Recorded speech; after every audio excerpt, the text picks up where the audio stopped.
Hello everyone, I am Neelam from right to education. आज के इस सेशन में हम पढ़ेंगे कक्षा 6 संस्कृत आमोदनी प्रथम भाग शब्द दशा पाठ है। यही व्यायाम कुर्मे के अभ्यास प्रश्न करेंगे। आइए डिटेल में करते हैं। पहला प्रश्न देखेंगे। इसमें स्मरण कुरुत है, स्मरण करना है अस धातु का।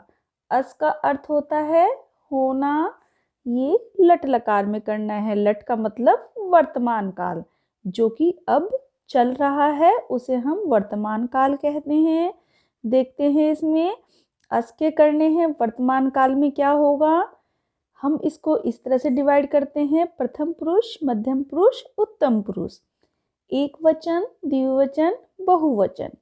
अस्ति, अस्ति का मतलब होता है। जैसे हिंदी में एक शब्द है उसी तरह से हमारा जो है संस्कृत में अस्ति होता है, जो कि एक वचन के लिए यूज होता है। जिस तरह से हिंदी में है के बिना वाक्य पूरा नहीं होता है, इसी तरह से संस्कृत में भी अस्ति का महत्व है। देखिए एक बार इसका स्मरण कर लेते हैं। जैसे प्रथम पुरुष का एक वचन है अस्ति, स्तः, सन्ति, असि, स्तः, स्थ। उत्तम पुरुष में है अस्मि, स्वः, स्वमः। अब हम इनके हिंदी में भी अर्थ देख लेते हैं।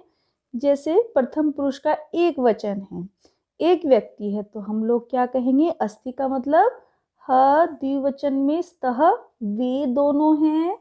बहुवचन संति, ज्यादा के लिए यूज होता है, दो से, वे हैं। मध्यम पुरुष का एक वचन असि, तुम हो, स्तः, तुम दो हो, स्थ, तुम सब हो। उत्तम पुरुष में एक वचन का अस्मि, मैं हूँ। उत्तम पुरुष का द्विवचन में स्वः, हम दो हैं। बहुवचन का होगा स्मः, हम हैं। पहले का ही ब पार्ट है अस, इसका मतलब भी होना होता है, लेकिन ये लड़ लकार में आएगा, मतलब भूतकाल में, जो कि बीत चुका है। तो देखिए इसमें भी सेम ऐसे ही है, प्रथम पुरुष, मध्यम पुरुष, उत्तम पुरुष, एक वचन, द्विवचन, बहुवचन। एक बार इसका स्मरण कर लेते हैं। आसीत, आस्ताम, आसन। आसी, आस्तम, आस्त, आसम, आस्व, आस्म। भूतकाल का मतलब होता है जो बीत चुका है, मतलब था में, मैं वहां गया था, तो ये पास्ट टेंस में हो गया है। तो प्रथम पुरुष का एक वचन आसीत, इसका मतलब होगा था। प्रथम पुरुष द्विवचन आस्ताम, वे दो थे, आसन वे थे। आसी तुम थे, आस्तम तुम दो थे, आस्त तुम सब थे।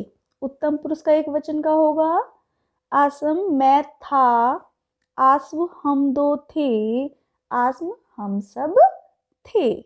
दूसरा प्रश्न इस प्रकार है, हस्तम पश्य अंगुली नामानि स्मृत। इसमें एक हाथ दिया हुआ है, इसमें आपको उसकी उंगलियों के नाम बताने हैं। देखिए जो ये हैंड है हमारा, जो सबसे छोटी उंगली होती है उसको हम लोग कनिष्का कहते हैं, और इसको इंग्लिश में बोलते हैं लिटिल फिंगर। Little finger. दूसरी जो हमारी छोटी उंगली के बराबर में होती है, उस उंगली को हम लोग बोलते हैं अनामिका। देखिए जो ये उंगली होती है हमारी मध्य उंगली के और छोटी उंगली के बीच में होती है, इसमें ही हम लोग रिंग पहनते हैं, इसलिए इसको रिंग फिंगर भी बोलते हैं। Ring finger. अब देखिए बीच वाली उंगली है, इसको इसलिए मध्यमा बोलते हैं। ये बीच में आती है, देखिए ये 5 है नंबर में, 2 इसके राइट में है और 2 इसके लेफ्ट में है, तो ये मध्य में आ गई, और ये सबसे बड़ी है, बीच में है, तो हम इसको मिडिल फिंगर कहेंगे। Middle finger. अब है हमारी मिडिल फिंगर के बराबर वाली, इसको हम लोग कहेंगे तर्जनी। आप देखिए जब किसी को इशारा करना है या कुछ करना है तो हम इसी उंगली से करते हैं। इसलिए इसको इंडिकेट फिंगर या इंडेक्स फिंगर बोलते हैं। Index finger. अब ये हमारी अनुष्ठ है, हम इसको अंगूठा बोलते हैं। इंग्लिश में इसको बोलते हैं हम लोग थंब। ठीक है, अब आप इसको अपने हैंड में भी देख सकते हैं। देखिए मैं दिखाती हूँ एक बार आपको। देखिए आपके फोटो में जो है राइट हैंड साइड दिखाया है, तो आप राइट हैंड देखिए। ये जो आपकी सबसे छोटे वाली फिंगर है, इसको हम लोग कनिष्का या लिटिल फिंगर कहेंगे। इसके पास वाली होती है ये, इसी में हम लोग रिंग पहनते हैं, तो ये हमारी अनामिका है इसका नाम। ये मध्य में आ रही है, 2 इसके इधर हो गई और 2 इसके इधर हो गई, और ये सब उंगलियों में देखिए आप सबसे बड़ी है। तो ये हो गई हमारी मध्यमा, मिडिल फिंगर।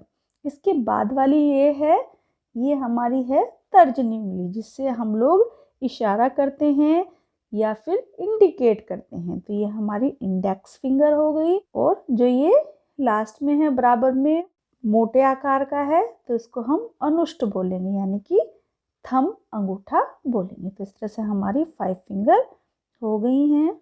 तीसरा प्रश्न इस प्रकार है, हस्त मुद्रायाः ऊपरी उंगली नामानि लिखत। आपको ये हस्त मुद्रा दिखाई हुई है, आपको बताना है कि ये क्या है। इयं ज्ञान मुद्रा अस्ति, ये है ज्ञान मुद्रा है। ज्ञान मुद्रा को हम लोग बुद्धिमता भी कहते हैं।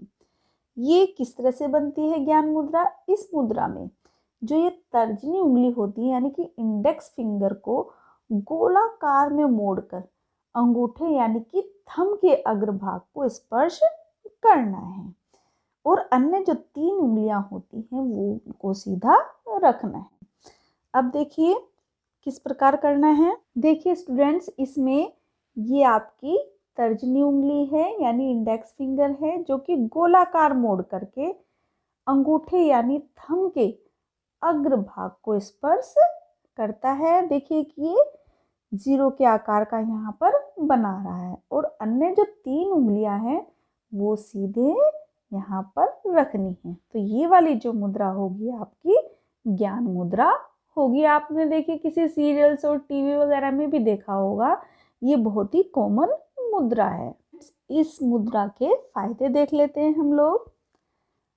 अन्य एकाग्रता स्मरण शक्ति च वर्धते। वर्धते मतलब बढ़ती है, इससे एकाग्रता स्मरण शक्ति बढ़ती है। एकाग्रता यानी कि मन को एकाग्र रखना, स्मरण शक्ति यानी कि बुद्धि बढ़ती है। हम इसको बुद्धिमत्ता मुद्रा भी बोलते हैं। और क्या होता है इससे? सिरे वेदना अनिद्रा क्रोधम च दूरम भवति। सिरे वेदना मतलब जो सिर में दर्द होता है, हेडेक। अनिद्रा नींद नहीं आती है, क्रोधम जिसको ज़्यादा क्रोध आता है। ये मुद्रा करेंगे तो इन सब चीज़ों से दूर रहेंगे, यानी कि जो ये ज्ञान मुद्रा होती है हमें सिर दर्द, अनिद्रा, क्रोध से दूर रखती है। अगली मुद्रा है हमारी शून्य मुद्रा। इस मुद्रा में क्या करना है स्टूडेंट्स?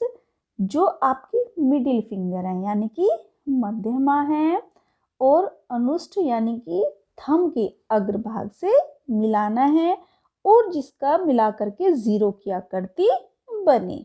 इसके बाद की जो ये लिटिल फिंगर है और रिंग फिंगर है और यहाँ पर इंडेक्स फिंगर है, इनको सीधा रखना है। देखिए स्टूडेंट्स, ये इस तरह से बनेगी आपकी शून्य मुद्रा।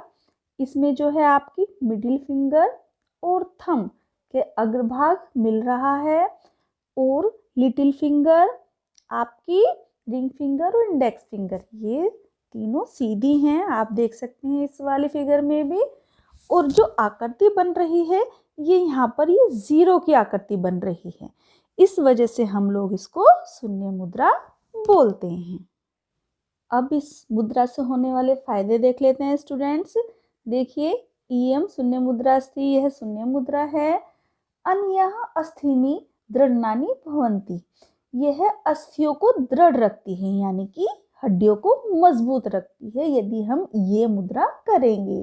रोज करेंगे, डेली व्यायाम में ही आता है स्टूडेंट्स ये सब। हृदय रोगः कर्णपीड़ा बधिरत्वम च दूरी भवन्ति। हृदय रोग से संबंधित जो भी रोग होता है वो दूर होता है इससे। कर्णपीड़ा यानी कि कान में जो दर्द होता है, देखिए उसको भी ये दूर करता है। इसमें निर्देश में भी दिया है कि शिक्षक इन मुद्राओं को विद्यार्थियों को सिखाएंगे। आप वीडियो देख करके इसकी प्रैक्टिस कर सकते हैं। नेक्स्ट है, शिक्षक निम्न आसनों को विद्यार्थियों से करवाएंगे। देखते हैं कौन कौन से आसन हैं ये। पहला है हमारा इदम सिद्धासन अस्ति। सिद्धासन में हम लोग इस तरीके से बैठते हैं। देखिए आप लोग पैर को एक के ऊपर एक रखते हैं और हाथों को, दाएं हाथ को बाएं हाथ के ऊपर रखते हैं और ध्यान मुद्रा में हम लोग बैठ जाते हैं, जैसे ऋषि मुनि सिद्धि किया करते थे, इसलिए इसको हम लोग सिद्धासन भी बोलते हैं। दूसरा है हमारा ये इदम पद्मासन अस्ति। पद्मासन में क्या होता है, जिस तरह से आपने शून्य मुद्रा बनाई थी स्टूडेंट्स, उस तरह से बना करके सेम इसी तरीके से बैठना है। इसमें दाएं हाथ बाएं हाथ के ऊपर रखा था, इसमें जो है आपका इस मुद्रा में रखना है, तो ये आपका हो जाएगा पद्मासन। लास्ट है स्टूडेंट्स, इसमें 4 क्वेश्चन है। पठन्तु जानतु च, पढ़ो और देखो। देखिए स्टूडेंट्स, ये जो चैप्टर है आपका सारा व्यायाम और योग से रिलेटेड है, इसलिए यहाँ पर कौन दिखाया है, महर्षि पतंजलि दिखाए हैं, जो कि योग के गुरु माने जाते हैं। देखिए, योग दर्शन से रचयिता अस्ति।